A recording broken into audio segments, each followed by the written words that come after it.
السلام عليكم ورحمة الله وبركاته. دا مفید طالبین دویم باب کې حکایت شروع. نو اوس یو بل حکایه ده، قصه ده، او په دې کې هم ډېر ناشنا عبرت پروت دی. وایي چې صبي مرة رمى نفسه في نهر ماء. یو ماشوم چې هغه خپل نفس خپل ځان د نیر اوبو ته وغورځو. مطلب دا چې یو ماشوم یا لامبل په نهر کې یا په غاړه باندې ولاړو په دې نهر ته وغورځېده. ولم یکن له علم بالسباحة، نو د هغه سره علم نو د تیراکۍ د لامبو. تیراکي ورته ویل کېږي، لامبو ته فلوټینګ. نو هغه په دې باندې نه پوهېده، لامبو وله نه وتله. فاشرف على الغرق، نو هغه بس په دې باندې مطمئن شو چې زه غرق کېږم. فاستعان برجل عابر في الطريق، نو هغه مدد طلب کړ د یو سړي نه چې هغه په لاره باندې تېرېدونکی و. یعنې یو ماشوم چې کله هغه اوبو ته پرېوته، لامبو ورله نه ورتله، نو دی چې بس اوس زه غرقېږم خامخا اوبو کې. په دغه صورت کې یو سړی په لاره باندې تېرېده، ده ورته اواز وکړ، مدد یې طلب کړ.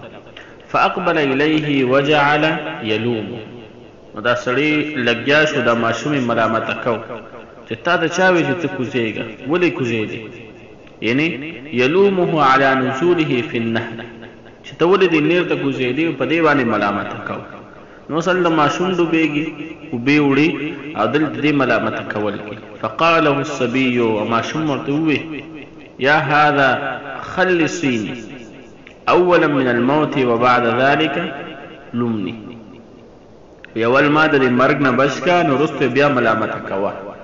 او د دې یو ښکاره مثال لږ وخت مخکې د فیسبوک کې ما یو پوسټ کاته، په هغې کې یو ګاډي لنکو چې د هغه سټیډن شوي، نو هغه ډېر په تیزو کې لګېدی، د ډرایور د هغه نه په دې شیشه باندې راوتي، نیم دننه یو نیم بهري، او ټول انختي بالکل.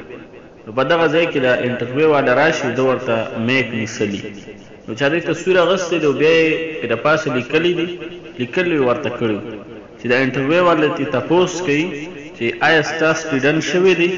هغه ورته نه، وایي دا زما شوق دی، زه کله کله په شیشه باندې بهر راوځم، وایي شیشه ماتوم او بهر راوځم. نو هسې دا خبره مې ذهن ته راغله چې بعض خلک وي یو انسان مړ کېږي او د بل انسان سره د خپل ځان فکر وي. خپل ځان مطلب دا لکه یو بل مثال د دې دا مخکې وخت کې سټوډنټ شو یو علاقه کې په یو لاره باندې په روډ باندې، نو چې کله سټوډنټ شو په هغې کې یو کسو د دې دغه نه ښکته پرېوته د ګاډي نه، او په وینو باندې بلکل سورو څه مرغړېده په دې وینو کې. او په دغه صورت کې یو پولیس والا راغی او ورسره ناست و، تپوس یې کوي ستا نوم څه دی، د پلار نوم دی څه دی، دا سټوډنټ ولې وشو؟ نو دغه تپوسونه یې ترې کول.